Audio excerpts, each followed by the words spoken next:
Hi, everyone. Welcome to Lovin Sheila, the podcast. It's been a minute since we talked in depth, and I wanted to take some time because there's been so much going on. I wanted to take some time and talk to you and kind of catch up with you because I've certainly missed you. I've certainly missed sharing and, just really sharing and trying to hopefully shed some light on different things and maybe meet some of you where you are and kind of help us know that we're not in this alone. We have support and we have someone. I recently decided that I was going to reread All About Love by Bell Hooks. Now it's just a matter of me taking the time to do it. In the process of lifing, sometimes it's kind of hard to just sit down and focus. And I guess that should be one of my priorities as I'm working on more purposeful living. I have to really just sit down and take some quiet time because oftentimes I'm so busy planning and plotting my next moves that I'm not as present as I would like to be, and present and getting those little things done. And when you are present is when you're really doing the work, and the work that I have committed myself to doing to be a better, more evolved person. That definitely requires that we sit down and escape the world and escape all the things that are going on, and sometimes the fellowship with loved ones and friends and so forth, so we can do the work so that we come out better, stronger, more evolved people. And that's something that I'm saying this to hold myself accountable, because we certainly need accountability.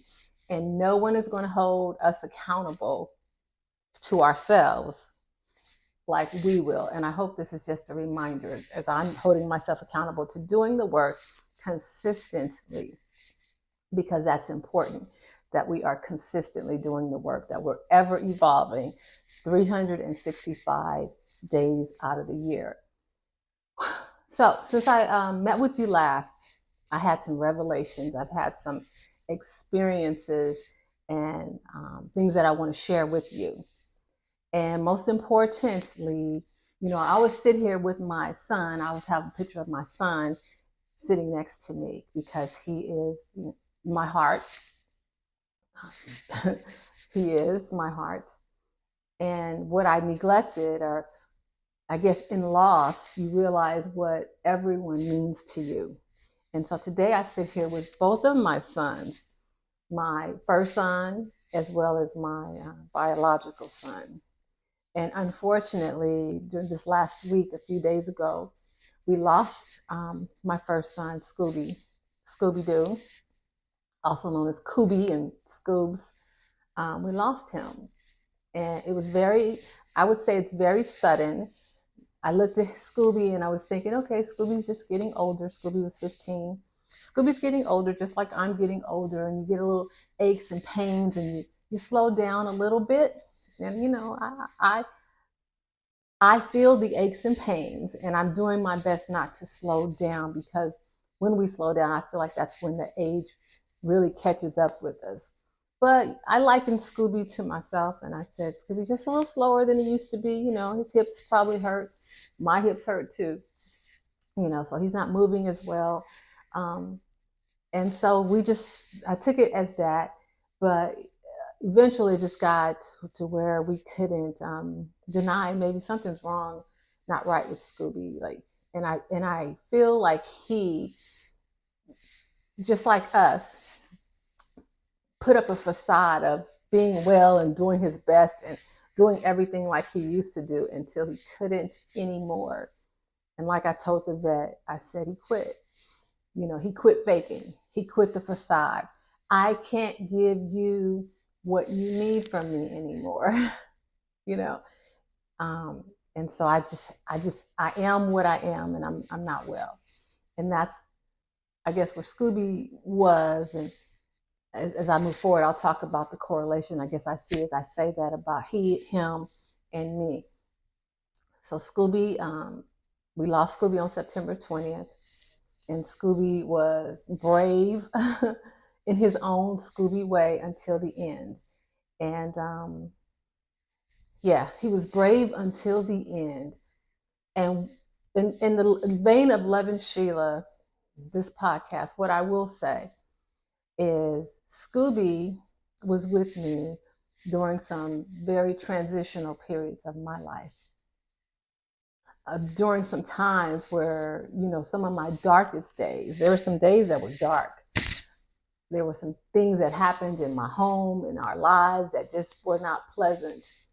And Scooby was right there. And Scooby was just as concerned, and Scooby was just as afraid at times as we were. But what Scooby did give, and what he always gave, was his companionship, his love, and his staying by my side. And even when my son was away and I was eventually alone, it was Scooby and me, and it was Scooby and me. And when I cried, or when I was sad, or when I was weary, one thing I can recall is Scooby was right there, following me around, sitting by my side, looking at me with those big brown eyes, and just there. And in those moments when, even though Scooby was really, I thought he was my son's dog, in those moments I began to see that Scooby, I said to myself, literally, this is my road dog, because no matter what, he was there with me. No matter what, he was comforting me. No matter what, no matter if I was good, bad, or whatever, he always believed in me. And I am appreciative of that love. And one thing that I learned from him was unconditional love. Unconditionally. It just didn't matter. He was there. At my best, my worst, whether I was right, whether I was wrong, he was there. And he was forgiving. And there's so much that we can learn from our animals, from our pets. And I am so grateful for that experience. And so I started to write his eulogy, and I realized, like, all those times early on when I was taking care of him and providing for him, and it was a bit of a labor, but I really realized that in the end, he took care of us, and he was there for us. And I understood what emotional support animals do, even though he wasn't considered an emotion. He was very emotionally supportive. And like I mentioned to you in previous podcasts, how important emotional support is. And sometimes we can't get it from our loved ones. Sometimes we can't get it from humans. Sometimes we have to get it where it comes. And for us, he was that person, because he was always there. He's going to support us no matter what. And we all need emotional support. And so I'm really standing here today, and I'm just grateful for the 15 years, the experience that I had with Scooby, the love that I learned, that I developed for an animal that became a part of our family, and how adoption can truly work. Adoption, you don't have to be born into a family. You don't have to share the same bloodline necessarily to be family. And that's, what I want to share. I'd be remiss if I didn't mention it, because this is a very important part of our life. And moving along, as I've always mentioned to you, I look to be inspired by everyday things, everyday occurrences. And one of the things, I see a lot of movies, and we went to see The Substance with Demi Moore yesterday, actually. And I was like interested, because as a woman of a certain age and dealing with, getting a little older and looking in the mirror, and sometimes we don't like what we see. It is what it is. Sometimes we don't like what we see. And sometimes we wish that we could turn back the hands of time, cover up, or do whatever we need to do to go back. And so in this film, she basically sold a bit of her soul, her body, to go back. And it was a good premise. It was like I could see it because I'd been there. I understand. For about 30 minutes, it was great. It was fine. It was like identifiable as a woman in her 50s. I get it. But as it continued, it just got a little too far-fetched and went off the railing. And I guess that's what film has to do. So it became intolerable for me. But what I want to talk about is just the premise, and that is the substance and our appearance and what we do for vanity. And I was talking to Frankie earlier today, and I was saying that, like when you met me, I had eyebrows, and I didn't I didn't wax them. It was like I was 25 or something like that, and I was like, and I just like wore them natural. And now they don't even grow, and a lot of things just don't do what they do. They don't do what they do now. I don't know if I said that right. And so I said, would you prefer that version of me, the 25-year-old version of me? And he said, no, I like the new improved version. And so that's what we have to take from this is that with age, yes, you're going to get some gray hairs. You might even lose a little hair. Your body may not be what it once was. However, with maturity, there are some things that cannot be taken away. Back then, conversation, I didn't have any experience. I didn't have much to draw from as far as the world to speak on different things. But as time went on and I developed and I had a life and experiences, I was able to share and to add my thoughts and my opinions. And as a younger person, I didn't have that. I didn't have that to offer. And so though we may wrinkle a little more, our bodies are not what they were, what we lose in those things, we gain in other things. And that's why there has to be some substance. What we're learning is that the substance is the things that we gain. The substance is not our beauty, though it's very important to all of us. It's important to me. I'm sure it's important to you all as well. But what we gain is knowledge, wisdom, how to carry ourselves, how to form an opinion, all these different things. It makes us more valuable and improved. And so I don't want us to be weary as we look back on old photos and whatnot, and we look in the mirror and we don't see what we want to see. Just remember that you have lost a few things, if you want to call it that, but you've gained so much more. And I certainly know the depth that I have now is so much greater than what I had, 30 years ago. And so I have to embrace that, whether I like it or not. Have to embrace it. It is what it is. And so that's something I want to leave with you. And that's kind of my movie review and my op-ed of The Substance. Didn't like the movie much. I'd probably give it a 2. But the thoughts that it provoked and the inspiration, I'll say something for that. And then, as we all know, I've been talking about doing my book, writing my book. And as I was editing myself, I noticed something about me, and something that I had been working on and was aware of. I've mentioned to you in the past. I said, previously, before I took on this whole Lovin Sheila journey, I felt like I had been passive in many areas of my life, allowed things to happen as opposed to making them happen. And there's a lot of things that I made happen, but then there was I was compartmentalized to a point where some things, I went with the flow, and other things I was very assertive about initiating. And so as I began to write my story, literally write my story, I started to notice how I wrote my story when I edited it. And everything was qualified. I was you could say I would never just stand firm, and I was timid. I was shy. I was angry. I was a little angry. I was a bit disappointed. I was disappointed. I kind of didn't like that. It says I didn't like this. It was whatever most of my emotions and my feelings we're qualified by something to bring it down just a little bit rather than just straight out owning it. And so, like I talked about owning our happiness before, we need to own our feelings.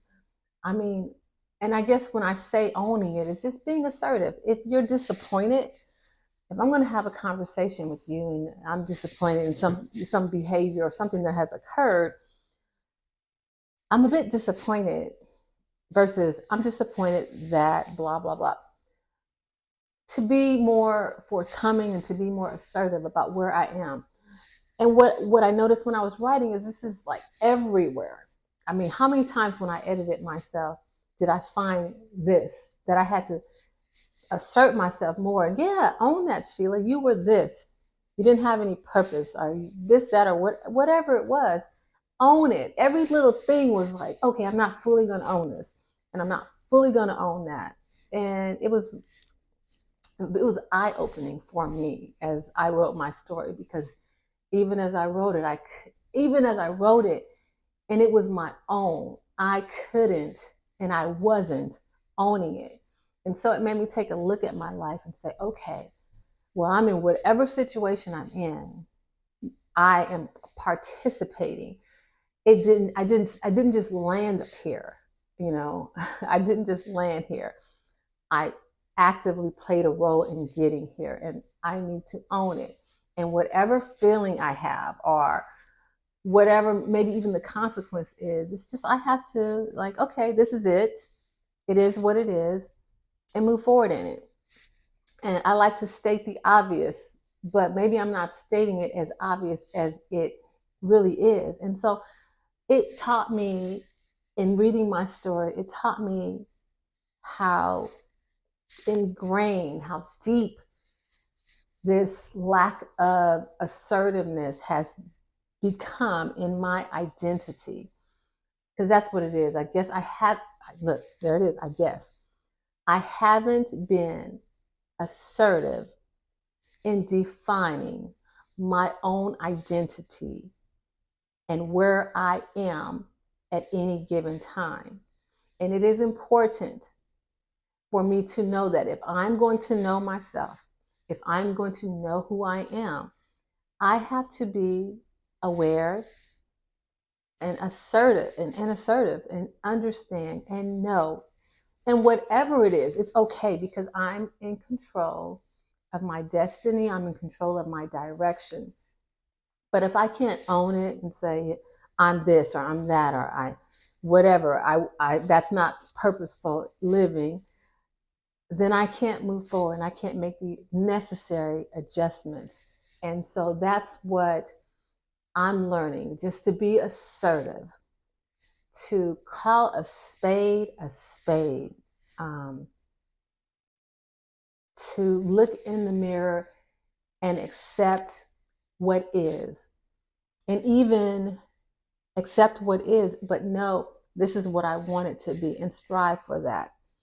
And that leads me also to something I was reading earlier today, who was talking about our fantasies. And oftentimes our fantasies are great because it's an imagination, it's us being creative, but they're also like indicators of what our desires are or where we want to be. When we have a minute and we're thinking and our mind travels, where does it travel to? For me, it oftentimes travels to like getting away, finding a new space, going someplace different. And so what is that telling me? I guess for me, that I haven't created the space here at home that I need it to be. That's comforting. That is a refuge to me. You know, I remember when I had my son, I was in the hospital, and because I was so happy, it was like I was in a resort. You know, I was at the hospital in a typical room, but it was like a resort because I was so happy. And so that's what I am discovering. My fantasies are me trying to go to that place, trying trying to escape a little bit and go to that place where I feel like I'm happy and I'm content. And what I know is I need to find that right here. It's okay to enhance, but I need to find a way to make that happen right here where I am, day to day basis. And I'm responsible for that. I'm responsible to that. And that's what I have to work on. And so I would encourage us all to be mindful of where our fantasies take us, because I think they're trying to share with us what we consider a deficit in our life. And I'll leave you with that part to consider it.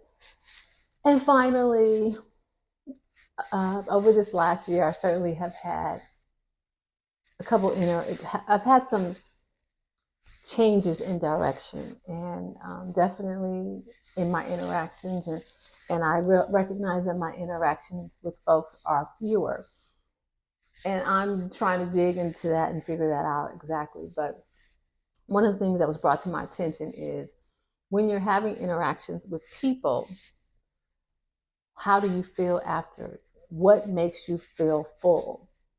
And that was brought to me by Dr. Cloud. What makes you full, satisfied, content?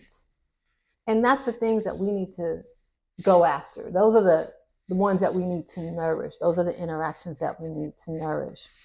And conversely, what are the interactions that make you feel drained, like you didn't get anything out of it, that don't make you feel content? And those are the ones that we maybe need to like let fall by the wayside. No, again, I'm not going to qualify that. Like I told you, I wasn't being assertive. I said we maybe need. No, those are the ones that we need to let fall by the wayside. Because as we are evolving and we're going to the next level, we can't take everything with us. Everything, I think, serves a purpose for us for a given time. But for me, I'm going somewhere. I'm evolving. I'm trying to get someplace. And some things are going to bring you down, hold you back, keep you from reaching your maximum capacity. And if that's what it's doing, it's a weight. Like I mentioned on our short, don't carry that load. Don't you carry nothing that might be a load, because we're going someplace. And if we're going to get there, we're going to have to let it go. So again, keeping with the idea of pulling the trigger from our last podcast, being assertive, letting go of what needs to be let go of so we can be our full, evolved, magnificent selves, and most importantly, happy and even content with who we are and where we are. So that's what we are working toward. And so all of these things, all these little things, these little intricacies are all important as far as getting us where we need to be, and being mindful and being aware and being assertive and taking the time with ourselves to continually and consistently do the work.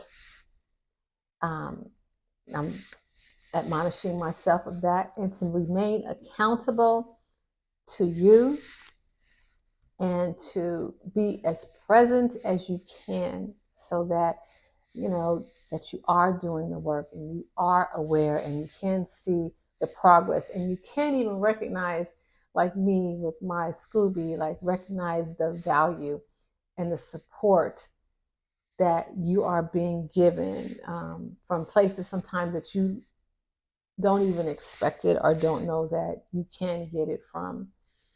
And doing things that make you happy. I went to see Usher over the weekend for, I think it was like the 7th or 8th time I've seen Usher, and it's like, how many times is too many?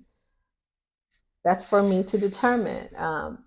But as long as it makes me happy, as long as it makes me smile, as long as I feel entertained, then it's worth it. If it gives me a moment of satisfaction and pleasure, then it's worth it. As a matter of fact, I put on my Usher. I call this my Usher dress because I wore it when I met Usher for the first time, and so I put it on in remembrance. And that was probably like 10 years ago, I think. But do what makes you happy. All these things are just part of loving ourselves and taking care of yourself. And going back to what I said, putting yourself first. You gotta take care of you. Like on the airplane, you put your oxygen mask on first, and then you care for your children or whomever. And if you're not whole, and if you're not taken care of, and you're not protecting yourselves and self and speaking up for yourself and advocating for yourself, then by golly, who's going to do it? Okay, you got to do it. We've got to do it for ourselves. So that's what I'll leave you with today. Be assertive in your own happiness and loving yourself and taking care of yourself. And before I leave you, I'm going to say, please don't forget to like, subscribe, comment, and share. I love your comments. Also, go to lonewolfbodywear.com and get your Lovin Me tank or t-shirt for $10 if you use our promotional code of podcast or Lovin Sheila. I want to hear from you. I hope you enjoyed the show. I look forward to coming back to you real soon. Until then, take care of yourself. Bye for now.